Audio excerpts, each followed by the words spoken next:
මේ තියෙන්නේ gold coin එකක්. මේකේ බර පවුමක් වෙනවා. එහෙම නැත්නම් ග්‍රෑම් 8ක්. මේක මට තෑග්ගක් හම්බ වුණ දෙයක් 2004 අවුරුද්දේදී. එදා රත්තරන් පවුමක මිල රුපියල් 10000යි. මේ 2026 නේ. අද රත්තරන් පවුමක මිල 3,50,000යි. ඉතින් අවුරුදු 22ක කාලෙකදී මේ රත්තරන් පවුමක මිල 35 ගුණයකින් වැඩි වෙලා තියෙනවා.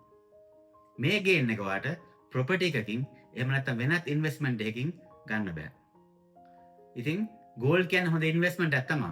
හැබැයි ඔයා එක කරද්දී මේ වගේ කොයින් එකක් එහෙම නැත්නම් බිස්කට් එකකට ගියොත් ඔයාට ගන්න පුළුවන් ගේන් එක වැඩි. අනිත් එක තමයි ප්‍රොපර්ටි එකක් වගේ දෙයකදී ඉන්වෙස්ට් කරන්න ඕන වෙන මුදල විශාලයි.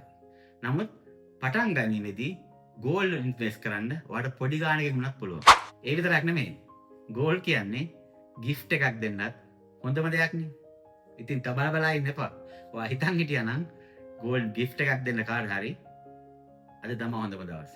මොකද මේකේ වටිනාකම ලොන්ග් ටර්ම් ගත්තොත් වැඩි වෙනවා මිසක් කවදාවත්ම අතීතෙදී අඩු වෙලා නැහැ.